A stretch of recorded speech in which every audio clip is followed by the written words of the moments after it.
year since the U.S. Supreme Court's decision in January 25th, 2016. The day is January the 25th, 2021.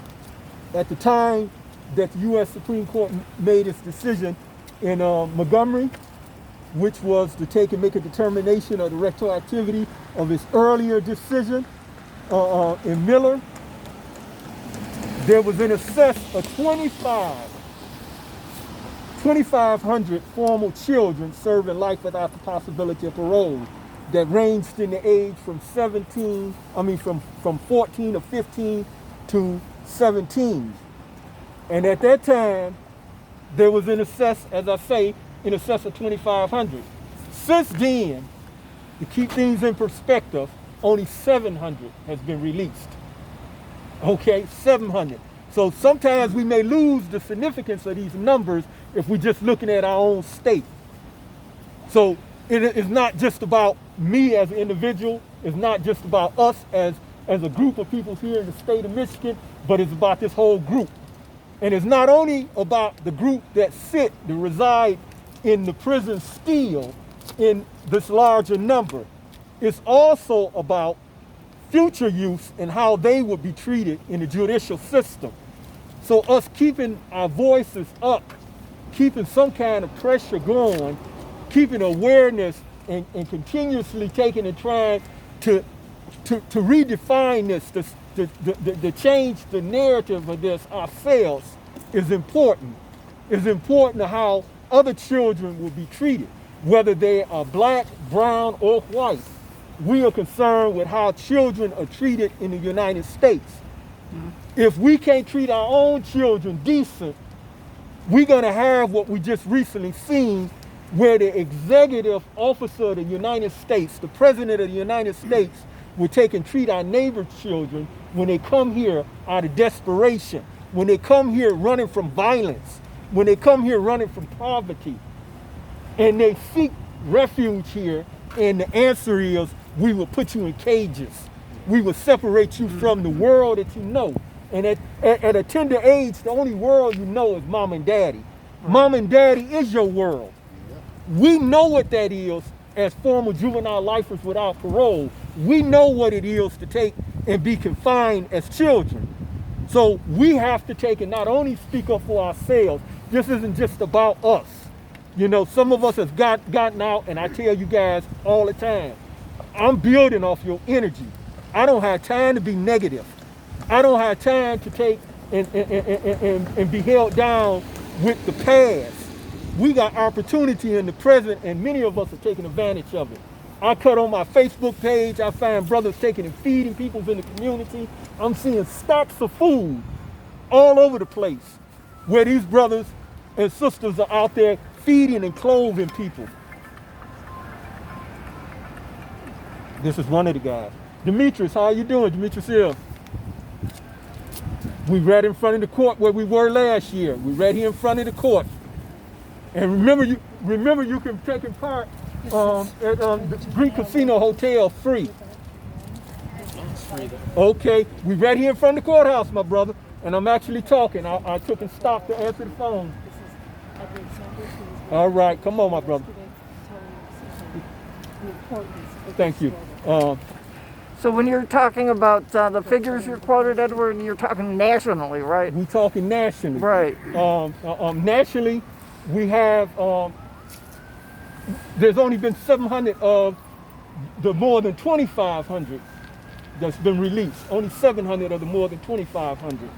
And within that number, at least a dozen of the guys have died from this pandemic. Okay?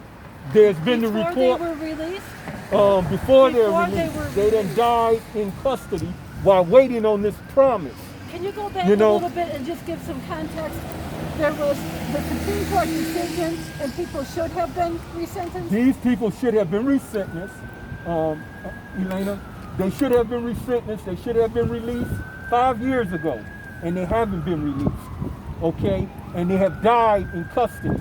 We know William Garrison, some of us actually growed up with him there in prison, you know. Garrison, as you know, if any of you ever seen him with his shirt off, you knew he had a big scar on his back. That scar took and was representative of the tuberculosis he had as a child. Okay, so he didn't play basketball the way some of us may have did when we was incarcerated. He didn't take and lift weights the way some of us may have did when we was incarcerated. He didn't run the track the way I did and some of you may have did when we was incarcerated, because he couldn't exert himself like that physically because of the tuberculosis took one of his lungs. Okay, so when this pandemic hit, even though the pandemic didn't ask him, you got a parole, you've been resentenced, you finna go home a few days from now, the pandemic didn't ask that. It didn't take and get with the prosecutor and say, hey, we know you held him up, but did you really mean to kill him? Because this is what we finna do now. It didn't ask the prosecutor that. It took advantage of the opportunity, irrespective of what was going on. He was still there 4 years after the court's decision, and it caught him there. It caught him there. So, you in this congested environment. You here with these other men and women in custody, and I'm claiming you the way I've claimed others in this environment. And it took his life. Okay? He may have had a promise in his head. He may have had a vision in his head of being free, but he never became free. He never became free. He may have had it in his heart. His family may have had it in their heart, just like the other families or the other dozen people that I just mentioned to you. Their family was anticipating their coming home too. Can you tell us what Kim Worthy did to delay his release before he died? It's the same thing. These are Kim Worthys all over the nation. There isn't just one Kim Worthy. There isn't just one Kim Worthy here in Wayne County. There are Kim Worthys in New York. There's Kim Worthys in California. There are Kim Worthys in Chicago. There's Kim Worthys in Alabama, Mississippi. Can you tell us specifically all over the place about the fact that she held up his This isn't about an individual. To this is about policies and behavior. This is what this is about. We can spend all day demonizing individuals. We have to stay focused on policy. Okay? We can take and change just one person, but if another person come in and follow the same script, you got another name you're talking about. So we ain't talking about the names. We're talking about the condition. We're talking about the policies. This is why I took and supported the woman that ran against Kim Worthy, Victoria Burton Harris, right? Victoria Burton Harris, because she articulated policies that we were able to identify with. We were able, as formerly incarcerated people, we wasn't just speaking about ourselves, but we were concerned about other children in the community. Right. We are concerned about other women in the community. We are concerned about the community. And this woman heard our plea, okay? I sit in churches and other places with her before she even took and announced it, her candidacy, where we was meeting to take and strategize on how to affect the criminal justice system for the better. And unbeknown to her, I was a returning citizen. And unbeknown to me, she was a defense attorney. We was two concerned people in an environment where we were sitting and expressing our concerns. And some years later, she had announced her candidacy. But many of the issues and ideas and concerns that she had, she took and listened. She didn't just come into a room and tell us what she wanted to run on. She didn't do that. She listened. And that's what we want out of the peoples that are acquiring offices in our name. We don't want them telling us about their conservatism. We don't want them telling us about their liberalism. We don't even want them telling us about their so-called progressiveness. We want them to listen to us. Right. We want them to hear us. We don't agree with putting children in cages. We don't agree with ignoring the U.S. Supreme Court's decision after it has made a decision and people have labored to bring about this decision. You lost. You lost. You did not win in the United States Supreme Court. You didn't win in the case of Graham versus Florida. You lost. You didn't win in the case of Miller versus Alabama. You lost. What should we be doing? You know, we should stop this behavior. We all are able to take and look at Donald Trump and say he don't know how to quit when he loses. But what can I He's do? not What the can only we one do? that don't know how to What can quit. we do? What we can do is what we're doing right now. We raise the consciousness. We don't sit back and be passive and say that, hey, we done elected this person or that person and they're going to take care of it. Okay? I'm in Washington County with Victoria Burton Harris. I'm not finna just sit back. Victoria will constantly hear from me. I'm quite sure I will constantly hear from Victoria. Okay? She expects to hear from me. And that's what I expect with anybody that we put in office. What can we do expect here them in to hear Wayne from County? us. Edward, what can we do here in Wayne County?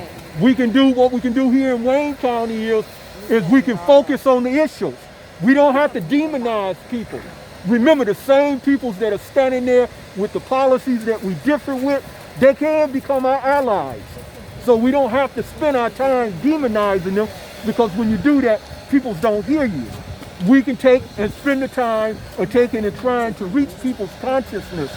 When we can't reach their consciousness, we want to reach the consciousness of their constituents and have their constituents to cause them to take and act differently than what they're doing. We need to take and identify sensible policies. Sometimes we get family members who have people who are incarcerated and they think that they can build a movement behind their loved one. We need to take and think a little bit broader. We need to think about the whole community. Sometimes we are deaf to things like this until our own loved ones are put in this predicament. We are saying that no. Do we have any family members here today? I beg your pardon? Do we have any family members here today or other juvenile lifers? I know you are also a juvenile lifer. Do I have a family member? No, does anybody else here, are they family members of juvenile I don't lifers? know. You have to take and survey the audience and ask some of them here if they have family members. But that's okay if they hear. That's great if they hear. Yes, I but agree. The point that I'm trying to make here is that sometimes we're only trying to take and respond when it affects us individually. And we ignore this communal thing. We live in a community and we have to be concerned about the whole community. As I mentioned to you, when I open up my Facebook page, this gentleman right here, do you know I often find him on my Facebook? Most of the other people I find on Facebook page, they're doing their own individual thing. They're thinking about themselves. Do you mind saying your When name, I see sir? this man on my Facebook page, I see food stacked up higher than him. And I see the food all up and down the block. And what is your name? It's the size of a parking Demetrius lot. Knuckles-Ill. You know, Say it again. Demetrius Knuckles-Ill. Okay, thank you. Demetrius Knuckles-Ill. You'll go on your Facebook page, you look his name up, you're more than likely gonna find him feeding people in the community. When you take and look up the name, Redeeming Kimberly, you're gonna take and find her feeding and clothing somebody. Okay? You're gonna find her feeding and clothing somebody. Nobody take and observe and make this an issue about former juvenile lifers. We are changing the narrative. You know, each of us are changing the narrative. I remind them when I graduated from the University of Michigan just recently with a master's degree in less Good for time you. that you would spend on parole, I took and for remind you, them Edward. Yay! that I profit off the energy that they Let's create. take a moment to acknowledge that. You know? And wait a minute. Let's take a moment to acknowledge that. A juvenile lifer not only did over 44 years in prison, he came home and seeked a higher education and did it quicker and more efficient than those that haven't been in prison. A juvenile lifer done that. Why? Because he wants to better his community. That's why. That's who we are. That's who we represent. The hundreds of juvenile lifers that are still locked up that taught us how to do these things we came home to implement. They deserve a chance as well. That's why we are here in the cold. We don't care if it's a blizzard next year. If the road shut down, we gonna plow the street to get here. That's what we gonna do every year. What We is will your be name? here until all juvenile lifers are free. Say your name. Oh, everybody know who this is. No. I am the Kimberly. I am redeeming Kimberly. Everybody Redeeming Kimberly. recognize. This Hey, is the that's woman who I I was just am. telling you. That's Okay. When you look on your Facebook page, 9 out of 10, you're gonna find her taking and collecting clothes and food and other things for people This in the ain't about us community. individually. This is She about started juvenile off taking as a and whole. assisting her Yeah. fellow former juvenile lifers without parole. She now do that for everybody in the community. Okay. For everybody. I done took and went to the Church of the Messiah to go put something in the back room for her, and the whole back room was filled. I'm like, why did she ask me for anything? The room was filled. It was packed with Because stuff. it's always gonna be somebody that needs something. This So man we here, as a community if you have to see the put food that he something has in. available, where they're passing out food, he has enough food that will fill up a football stadium. Okay, the whole ground is just filled with carts of food, and they're alive, taking and asking people to come down and accept that food. That can be said about any one of these other guys that are here. You have a gentleman here, he's doing the same thing he was doing in prison.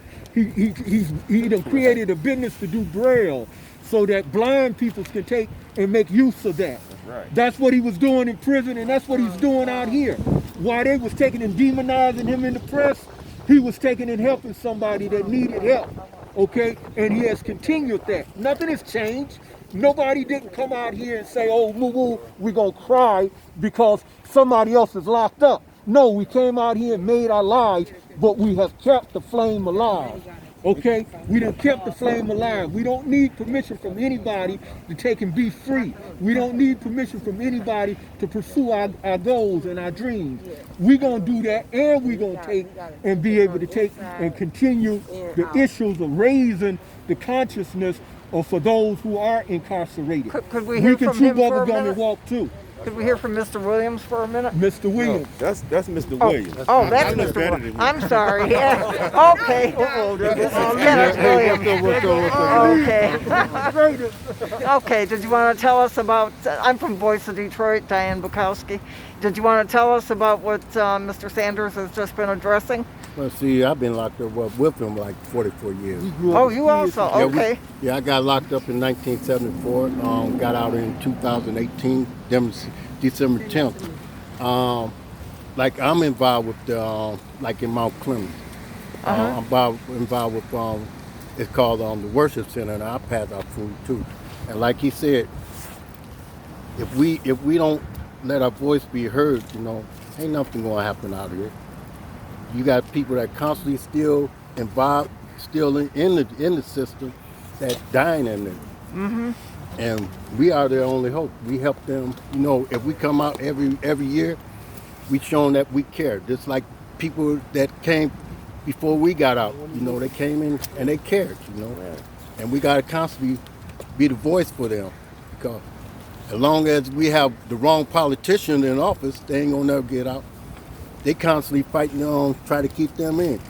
Like when they try to keep me in, they try to bring up stuff that I did 30 and 40 years before I got resentenced. Mm-hmm. But the judge back then, I had Jessica Cooper for prosecutor, which, like he said, we ain't gonna demonize nobody. She didn't want anybody out. We ain't gonna demonize nobody, like he said. But I had Jessica Cooper, and what they were doing, the judge finally said, we tired of this. She said, only bring back what he did in 10 years. And the only thing that you could find in 10 years that I did nothing but positive stuff. I helped start the Transfer Life program in the prison system. Oh, okay. Which they got conflict resolution, fundamental for substance abuse. They got communication skills. They got all types of programs that you could get in there that will help these brothers, and that's what they take the opportunity to do. Right. Like I said, this is my family here. So I'm not gonna demonize nobody, but I'm gonna tell the truth. Corruption runs rampant. Mm-hmm. Politics run corruption. And so this is why it's so many, they handpick certain ones that they wanted to get out. It ain't them saying, I want him out and not her, or him out and not them. It's them saying, we're gonna let as many out as that we want to let out, because our legacy depends on how we let these guys out. But if your legacy depends on how many guys you let out, then you don't have a legacy at all, because we ain't out here trying to do the right thing to prove something to somebody else. We just doing it because it's in us to do so. That's right. See, we didn't come out here with a plan to say, I'm about to make a difference so they will know that none of us are bad. We came out here because it is in us. So now we want them to use us as the example to say, if they can do it, and we have the lowest recidivism rate amongst all prisoners. We have the lowest recidivism. We are next to zero. This is a testament to what we represent. We represent people who coming out here who want to get back into society and become a part of society, a righteous citizen of society. That's what we do. You can't pick none of us around here. And there's so many guys that plan on coming today. You can't pick any of us and say, he been back to prison, he been in jail, he did this, he did that. Only thing you gonna say about us is, man, he be in the community all the time doing something in the community. Man, some people get tired of seeing us. But guess what? Get tired, don't blame us, blame God, because he the one put us in the position that we in. It ain't these prosecutors, because God forced the hands of these prosecutors to get us where we at today. So I want to just say this in conclusion. We stand here because they refuse to allow people like us to come out here, to stand here and speak on behalf of those who can't speak for themselves. But we gonna speak. Ain't nobody gonna shut us up. Muzzles, face masks, none of that gonna shut us up, because they shut us down for over 20 years, all of us. Yes. And that wasn't enough. Because we out here in full force right now, we're going to continue to be out here. Okay, give your name again, please. My name is Demetrius Knuckles Ill. Okay, oh, that's right. Okay, and can you give a contact phone number for the video, or you want to just give that to me later? Yeah, I'll give it to you later. Okay. All right, anybody else that wanted to chime in here? I just want to make a quick correction. It's not a 5-year anniversary of Montgomery. I mean, that's the 5-year anniversary of them making it retroactive. But that's because of the court. A lot of the states held out. Right. This action was supposed to happen June 25th, 2012. Right. So instead of saying that they got that 5-year window, that's a 9-year. That's right. And it's guys that should have been out 9 years ago that is not out today. Good context. We minimize it when we say 5 years. Uh-huh. But that's not the case. It's 9 years. And why is these people still locked up? Good context. Okay, can you give your name, My name is Lorenzo Harrell. Harrell? Okay, and what is your interest? Are you a former juvenile lifer? Yes, I'm a former juvenile lifer as well. Okay. Served 26 years. Oh, 26 years. Yes, okay. ma'am. And you came out when? I came out February 12th, 2019. Good for you. Okay. That's what I was telling him. That's what I was telling him. This goes back to, if you know your history, I'm the this brother goes back to J-Mo right here.